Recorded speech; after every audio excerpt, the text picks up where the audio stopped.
What's going on, everybody? It's your boy Spencer taking a look at the new Purrely archetype coming out in Amazing Defenders.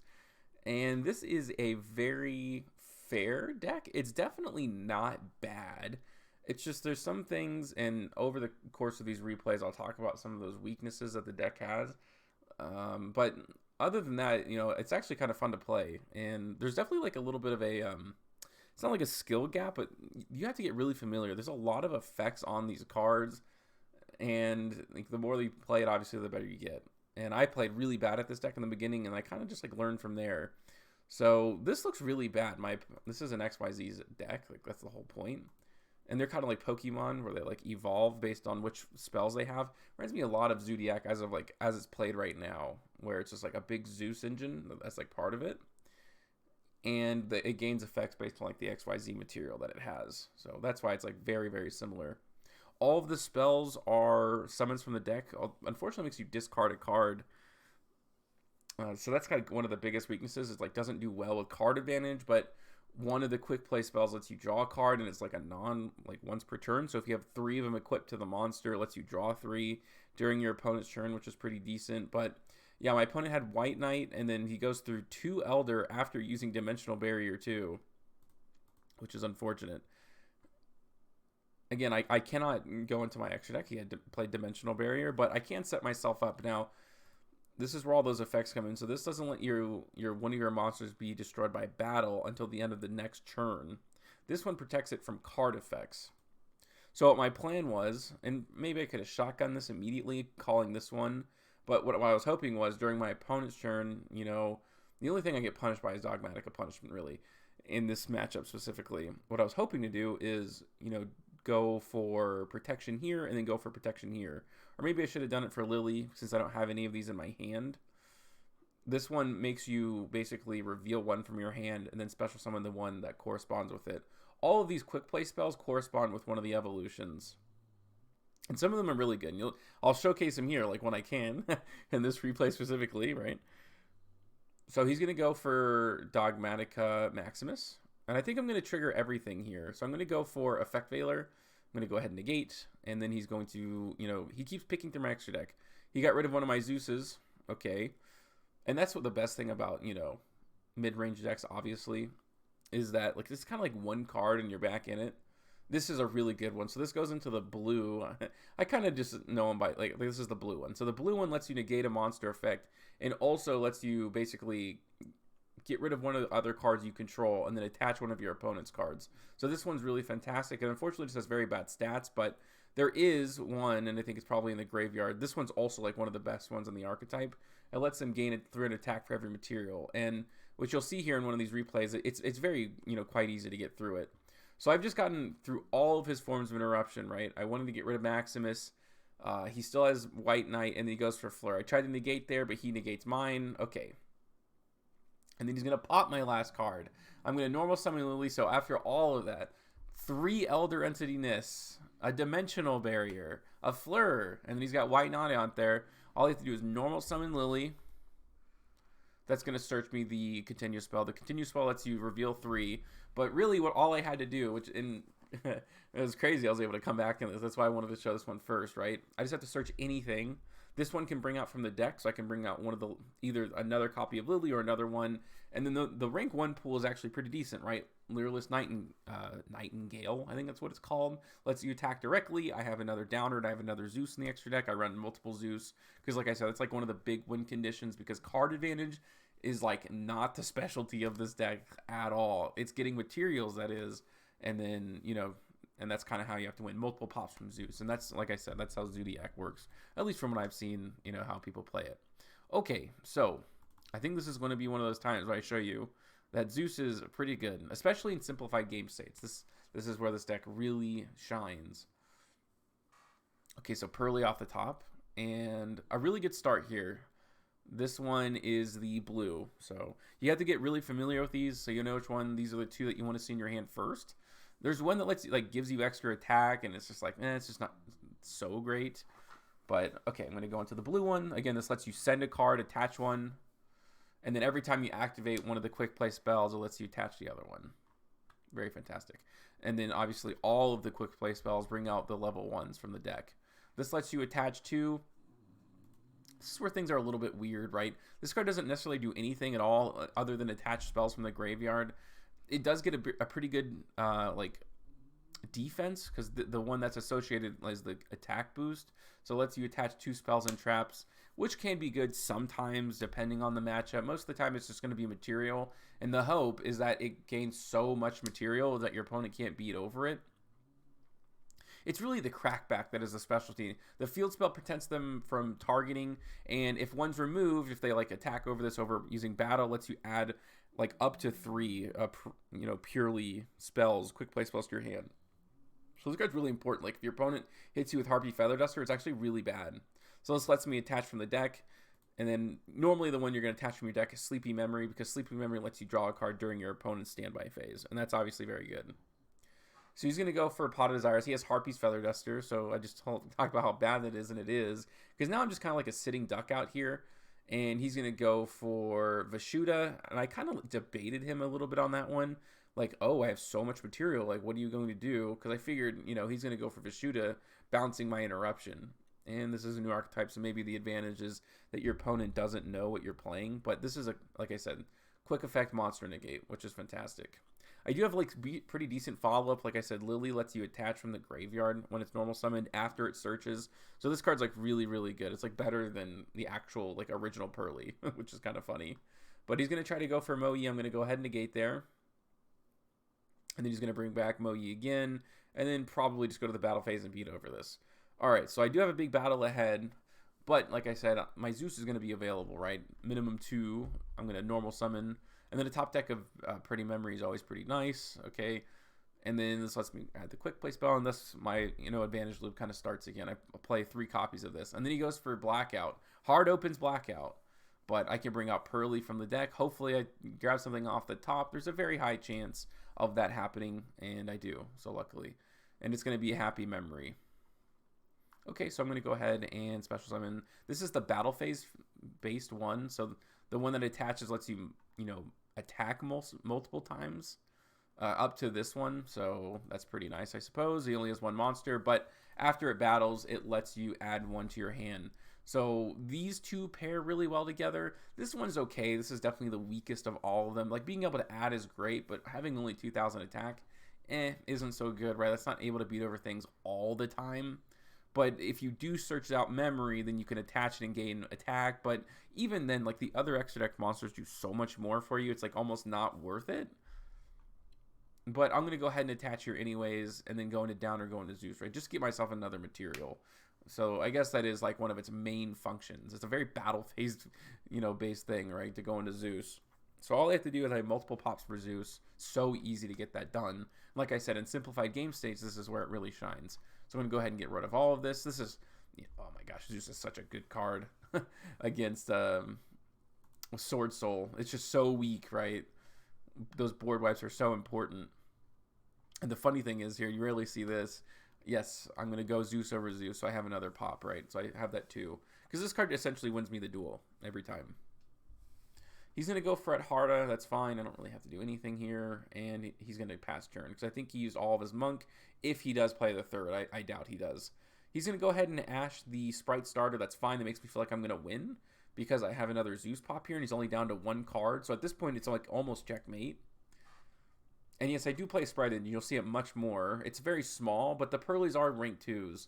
And Spright Elf is targeting protection, and also it can bring back the Wind one, because the Wind lets you attach 2 materials from the graveyard, and then you can kind of get your plays going from there. It can also help you create really big ones, right? The Purrelys are rank 2s, so it just requires 2 level 2 monsters. So these occasionally can be used to go into it, and I think I use that here, right? Pretty cool. This can help you go into really big Zeuses, but it can help you go into the boss monster too with a bunch of material because it requires 5. So if you overlay using the Spright monsters, you get more material than you do using Purrelys normally. Go figure, right? Go figure. If you wanted to. And okay. And there's also lots of tech cards for rank 2s as well. The Spright stuff really does help. And Smashers is such a good card. It's really just that removal for everything else that, kind of Purrely doesn't actually have yet. It's a new archetype, and I'm sure it'll get, more support as time goes on. This is against Dark Magician. So you're running like 9 hand traps, and then the Spright stuff's always good going second. And it doesn't really matter what you see in your hand because they all search from the deck, so that helps. Like, this is like one of the most consistent archetypes. Again, not the most powerful, but at least it has like high levels of consistency. It's so funny to see Illusion of Chaos not search Magician Souls just because, like, oh, it's actually a really, really good Dark Magician card, which is kind of fun. He's going to be able to dodge here, which is really, really cool. Very smart. You think he would have grabbed Circle? I know Salvation gives you more cards, theoretically, but a Circle is just much better because Circle can search, you know, Magician Souls if it's excavated off the top. But, yeah, I've never been a big fan of this card, Tamias. Like, it does help you go into Dragoon, but look how much like, you have to discard a card to special summon it. Don't know why they ever did that. I feel like you should have just been, like, had to reveal a Dark Magician from your hand to special summon it. But beggars can't be choosers, I suppose. But, you know, you're running so many of these, so you're like, you rarely miss. I would say 75% of the time, 70% of the time, you're going to hit off the top of Purrely if you don't already have a spell in your hand. Like what I'm trying to say is very rarely you're going to blink completely with Purrely. This is one of the boss monsters, and really like the primary boss monster that's Purrely. So it's a quick effect. Shuffle back into the deck, either from graveyard or field. Non-once per chain too, which is really important. So once you get your memories in rotation, like you're off to a really, really good start. This searches the field spell. I run 1 copy of the field spell and 1 copy of the trap, and they're pretty decent. So this is Zeus, this is a monster gate. I can also send a card from my field to attach one of his, which is a really good form of removal. I also could have special summoned red here. Although, I guess maybe if I'm going to use Zeus, it may not be worth it. I'm not sure. Okay, so he's going to go ahead and I'm going to negate there. And then I'm probably going to attach as well, which is always fantastic. Okay, this is against Dogmatic again. Everyone plays Dogmatica on yugioh Omega for some reason. Don't know why, but okay. He's going to go for the field spell. You don't see that very often, but he's going to go for the new Dogmatica Tricks. This lets you search a ritual monster. If your opponent controls one, it lets you search the ritual spell and also. So I'm going to lose half my extra deck. Again, this is the advantage of playing one of those mid-range decks. I just lost half of my extra deck, which is bad. Which is very bad. But you can see some of it. Some of these tech cards I've taken out. Like this was Nightingale, the Lyralist monster that helps you go into Zeus. I do run another Zeus. For a time I was running 2 Downer. I think I'm only playing 1 now. You can also see, you know, the Soul Sweeper, which is a really good tech card. The Spright engine isn't so important. It's not the biggest deal in the world. You can also just use it as just generic interruption or to go into the Purrely monsters. So I got rid of those 2. Like, I need the Purrely stuff more than anything. So we'll see what I'm able to do. This is only unaffected by extra deck monsters. So I'm thinking, well, I'm going to have access to Smashers here. And that's really going to be my main out to all of this. This is such a good play starter. I think there needs to be one more. And Purrely monster. Again, the deck is hampered so much because these are level 1s. Otherwise, this would be like an incredible Spright engine, right? You could use Gigantic to bring out Purrely, and Purrely could, you know, excavate cards. And I guess maybe that's why they didn't, like thinking of that in mind. But I feel like there could be one more wave. This has the best effect. So Plump lets you attach 2 materials from your graveyard, which is fantastic, which is very good. I just think that all of them should have had this effect. Once per turn, you can target up to 2 spells and traps in the graveyard, attach them as material. I think all of the monsters should have said that, because that's really all this one does. You know, they all have effects like if you activate one, it lets you like banish a card, and that's kind of cool. It just rarely goes off because you're discarding so much. You're not normally going to be activating these cards, you know, on the field for their effect. You're going to use them to special summon out the monster. But yeah, these are rank 2, so yeah, you can go into blue can go into jet. I'm sure you guys have seen this one before. And this is a fairly decent setup. And these need to be in defense position. This was like one of my early ones. I didn't really realize. And that's kind of one of the also like very unfortunate things about this archetype. This doesn't have enough attack. This should be like 2k defense at least. And I wish the other ones had attack. All of them are very weak. Only the big boss monster really has that like baseline 2000 attack. Now this is at 2000 now, but it has 6 materials, you know, and that's kind of crazy. But I had 2, right? Like I said, this is not a once per turn. So if you have 2 attached, you get to draw 2. So during your opponent's turn, you get to draw 2 cards, and of course, that's very good in a deck that you're playing a tremendous amount of hand traps. I do find the quick play spell off the top. That's Happy Memory. So I can go ahead and send and attach. Like I said, that's like where that card kind of comes in, which is always very, very good. And I can keep attaching materials. This is going to help me go into the boss monster. And then I can bring back blue. Blue can give me carrot. So I'm getting a lot of interruption now. Although I think the duel's over. And this is like the original boss monster before the shuffle back was announced. So this lets you burn your opponent and gain a bunch of attack. Like this is kind of your answer for everything. This searches a card, but the duel's over anyways. So I thought that was pretty neat that I was able to, like, didn't really matter that I lost half my extra deck. If that was his only play, then he's not going to be in a very good spot, like, at all. Okay. And some decks, you know, just wouldn't be able to recover from such a thing. Alright, so this is just kind of like a regular hand. I have the continuous spell. I have 2 forms of interruption, which is really nice. But normally, I'm probably going to go ahead and search... Maybe I should have searched Lily, and the Lily could have searched me like the field spell or something. So I had to do a little bit of creative accounting, and wow, this guy just made like the misplay of a century. Why would you negate Effect Veiler? What are you doing? Just click Turbo. But this card requires you, all of them, or most of them, I should say, the quick play spells. I think all the other ones do, in fact. Lets you discard a card and bring one out. This one makes you have control of another monster. This is the best one because it helps you go into the green, or the wind one, to let you attach from the... You know, from the graveyard, that helps you go into your boss monster the easiest. But you have to control a monster to bring one out. So I had a normal summon Effect Veiler, and luckily for me, the guy goes for Imperm for some odd reason. And then I can just, you know, bring this. I can search the trap, which is really, really nice. The trap does a couple of things. It helps you cheat out, basically, the big boss monsters, which is always, like, a fantastic thing to do. It lets you just basically go into a different rank or a higher ranked one. So it helps you go into Noir most of the time, because you have to have 5 materials to bring them out naturally. This kind of helps do that. But the other important part is it helps you shuffle back the extra deck monsters into your extra deck from the graveyard. And that's like even like a more important effect. So I'm going to be able to have that shuffle back, you know, during my opponent's turn. And I grabbed his Imperm that he used earlier. So this has 3600 defense right off the bat. And I can actually now go into the boss monster naturally if I wanted to, but he's going to go for Raigeki, and then now I can go ahead and just, you know, kind of use this, which is really, really cool. It's unaffected by card effects as long as it has 5 or more materials. So I'm able to chain this, and he thinks that Raigeki is going to work. The other card was just, you know, Effect Veiler, so it literally did nothing. So I have a couple of shuffle backs, and I also have an Imperm here. And I don't remember if I draw. Sometimes I forget the effect, but during the standby phase, you draw.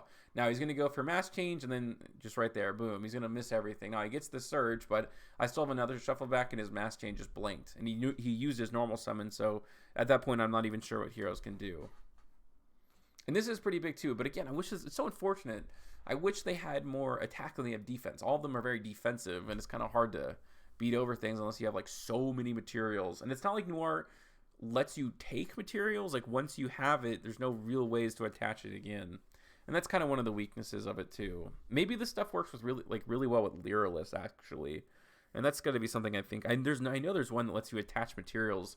I don't know if it's specifically to a Lyrillist monster. Maybe if it's to an XYZ monster, okay, then that's pretty cool, because then you could have like a bunch of materials for this, and that's a level 1 versus the rank 2 engine, which I use with, you know, the Spright stuff. Okay. Let's keep going here. This is against Invoked.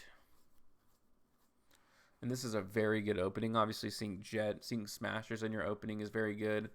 And then also seeing like the best one, Delicious Memory, also helps. The continuous spell is going to search me another one. Probably going to search the draw one. Although, really, I think I should search the blue. I don't think I searched the blue like nearly enough.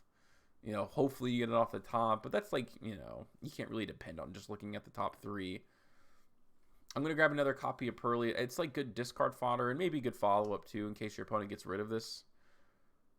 Okay, so I can go into this one. I'm going to go ahead and attach a couple. I'm going to wait till I use starter. This attaches 2 from the graveyard. So yeah, I can't use Purrely, unfortunately, because I didn't have any quick play spells in my hand. And there, you can actually play Link Kuriboh, and like, I've seen plenty of people do that. Although I don't know, it's usually not like that big of an issue, to be honest with you. But it would be nice because all these obviously are like pretty small bodies, especially like when you're starting to get your engine rolling. But this is at a very respectable 3,300 defense, and it can't be targeted. You know, I have a spell negate, I have a monster negate, which is always good. He's going to go for pre-prep. I'm playing Dogmatica, I guess. I didn't even know if I realized that. But this is at least invoked, right? He's like playing a little bit more of an engine. He's going to try to go for the Bestial. Okay, well, I'll just blank it. Like, way to telegraph that one there. And then I'm pretty sure blue can search me, which is always good. Can search me follow-up. It's just jet. But more importantly, it's kind of like I'm able to, you know, get rid of something else, you know, which is always nice. Again, though, why is this not a level 2? It's at a level 1. Kind of stinks. He's going to go for the ritual spell, and he's going to try to activate the new card to add 2, but I'm going to say no to that. And then I'll grab 2 of his materials. So now I'm up to 6. And I could probably use the effect one more time, so this is going to be huge at that point. Again, he's going to try to use the Bestial. Again, I will just blank it. I could just bring this back. Doesn't really matter. But I did have the material in my hand, which is great. I can go into the battle phase focused 1. Adding a card, right? Every single turn, I can use my friend Purrely, and I can bring out this. This is a soft once per turn on all of its effects. I don't think I get anything, which is fine. I'm going to go ahead and attach 2 materials. And I can also attach another one, so it's going to be huge, right? It's going to be massive. Like I said, every once in a while, we do get to use the effect. So the effect for the green one, or the wind one, is that when you activate the quick play spell, it lets you banish an opponent's monster. It's only until the end of, like, the turn, or, like, their turn, which is kind of unfortunate, but it's not bad. But rarely do you see a monster with 7,500 defense in the game of Yu-Gi-Oh! I thought that was kind of hilarious. But once I go into the big body, it's going to have, like, 10,000 attack or something nuts to it, and that's just kind of like that finishing power that you wouldn't think maybe it would have. This is against Runic again, kind of like the same idea as that Dogmatica duel. Is like your opponent's going to be, you know, banishing some of the things that you need, but nothing really impacts the deck too much. Doesn't rely on any one card like at all. Okay, so I can grab the continuous spell, and then I can also attach into the best one. I can attach here, so I'm going to be able to draw, and then I can normal summon. I should have put this in defense. That was my mistake. This is like one of those early duels. I keep forgetting that they're all kind of defensive. The only one you want to put in attack is like maybe blue, because it has a little bit more attack than it does defense, but it doesn't really make that big of a difference. So I'm going to be able to draw 2 cards, and I'm going to be able to go into my boss monster turn 1, which is really, really important. So I have Ash, I have Imperm, and then during the standby phase, hopefully I remember, yes I do, I get to draw 2 cards. Again, this is like a very fair deck, you know what I mean? I'm going to go ahead and Ash that. Although maybe I should have Imperm. I don't know why I wouldn't choose Imperm there. It's actually kind of dumb, I feel like. Oh, this is also just the answer, so I guess that's kind of fair. Right, he tries to go for Fountain. I'm going to go ahead and shuffle it back so it doesn't draw. He's like, oh, I'm going to do Freezing Curses. Nope, no you're not. I'm going to activate Noir again to shuffle it back. That way, like, once you just get rid of, like, Fountain, the deck can't really do anything at all. And then you're kind of off to the races. So I really love this card. It's so good. It's a very good boss monster for sure. Wish I had, like, maybe one more effect, but to, like, attach materials, it just doesn't. And even the other ones, like, when you activate a quick play spell, it lets you, like, attach it. And that one actually doesn't at all. Just has that shuffle back effect. I can bring out this, you know, memory is very good in the graveyard. Search I think at the trap here. Okay, so I can search probably going into the green one. Oh, I actually special summoned from the deck, so I might as well, right? Just search out Lily, and then Lily can normal summon me. And then if I have anything in the graveyard, I do. That helps me go into a mistake. I shouldn't have... Happiness isn't really good. It doesn't do anything, you know, necessarily. So that's kind of unfortunate. It halves attacks at monsters if you activate effects. But I did have the trap, so that's what I'm going to end up using it for, more than likely. But just having Spright stuff is always just, you know, pretty good. So I can go into Plump, and then Plump can help me, like, probably cheat out the big boss monster. It's going to have a bunch of material. And then from the deck, I can go ahead and give it Sleepy Memory. That way, during my opponent's standby phase, I can draw a card, and it's Ash, right? And that's the whole idea. And then the trap helps me go into this. It's unaffected by card effects, which is always good. And then every time, right, when an XYZ monster is destroyed, it helps me do this. And then this also gives me advantage, right? If a Purrely XYZ you control leaves the field, you can special summon one Purrely monster from your deck or graveyard. Fantastic. So I'm going to bring out Purrely, and then Purrely can help me search a card too. So just giving myself a lot of card advantage while also kind of having this like shuffle back. Although I think in this case I did not have a level 1 Purrely, and that's kind of like one of the main reasons. This looks okay, but unfortunately I can't even use this card. It's only a quick effect if you have it as if it has this like one of the level 1 main decks as material. So that kind of sucks, but really not the end of the world. I'm not going to let him search the field spell because it gives him too much advantage. He can go into try hard all he wants because I have Smashers, so I don't really care that much. You know, the Ash Blossom is what I drew, so that's always a nice thing. He's going to bring back a couple monsters, but all the quick play spells equal the monsters, so definitely the advantage of this archetype right here. And this searches me, so I'm getting a lot of my card advantage back, like almost immediately. Probably want to search out a Lily, right? Lily can search me anything. Maybe just another copy of the continuous spell. That way I have something I could discard at that point. And I'm going to go ahead and target something. I'm going to target blue. Blue is always good because it helps me, you know, send a card I control to the graveyard to attach something. I don't actually need the continuous spell anymore. I've gone through like my whole engine. I don't really need to search anything else. I can grab another copy of the quick play spell. I can go into Smashers, getting rid of his Tryhard. I realized it was actually kind of a problem. But now I'm going to have like all this material for it. I'm going to bring 2, and then I can activate these. That's going to give me 6. I can go into the boss monster. And then that's just like he has no cards. He's going to have 2 cards in hand. And I'm going to have 2 shuffle backs that are unaffected by all card effects. So that's pretty much, you know, game, set, match. So that is Purrely. Let me know what you guys think about this archetype in the comment section down below. Then that's going to do it for today's video, and I'll see you guys next time.